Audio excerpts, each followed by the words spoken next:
Well, the soldier was ready. The 3 days and nights had elapsed, and it was now time for him to go to the king and reveal the secret. The king summoned him to his chambers. "Sir, do you know where my daughters go in the middle of the night?" "I do, sire." "You do?" "I do, sire," said the soldier, "and I have proof." So the soldier brought out the branches and the jewels that he had taken from the forest and showed them to the king. And the king looked. "This is proof? You could have taken these jewels from anywhere. Explain how you've come about these." And so the soldier explained exactly what had happened. "Sire, your daughters go to a castle, a huge white castle underground. They meet 12 princes and they dance in the castle all night long, hence their shoes are worn."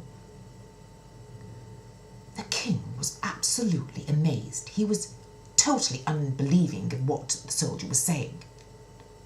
"I need more proof than jewels.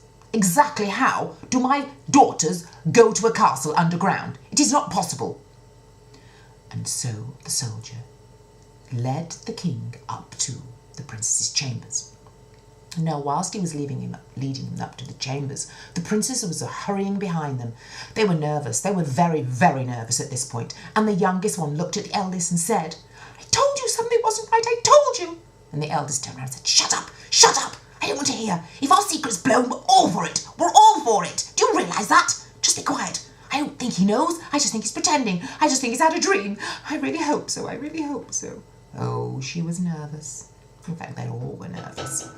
And so the king was outside the princess's chambers. And in they went.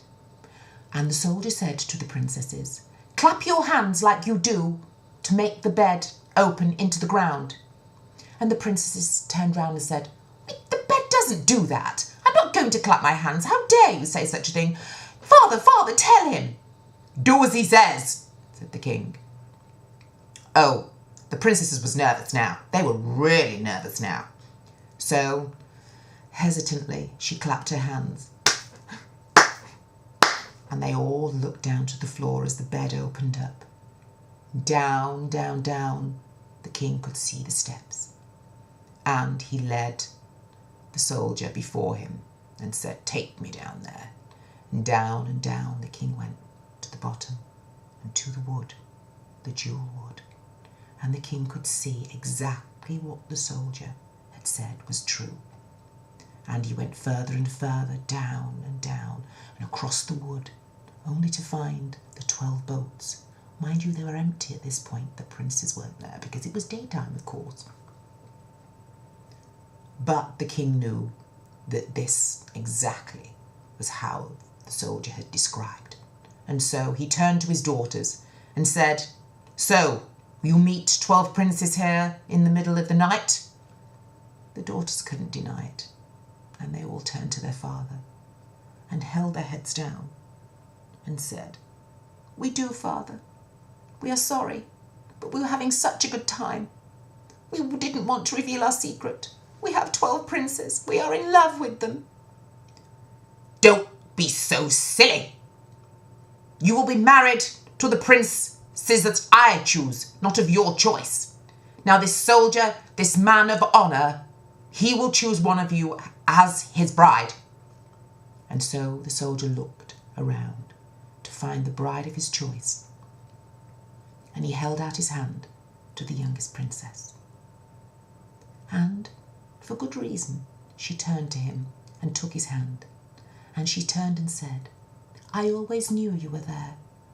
And he said, "I always knew that you were for me." And she said, "I sensed you always, and this is why we are to be husband and wife." The king smiled, and so it was, in a sense, a happy ending. And he was more than happy for the soldier to be heir to his throne. He was a little bit disappointed with his other 11 daughters.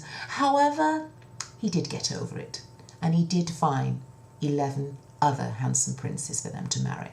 So they were all in the end very, very happy.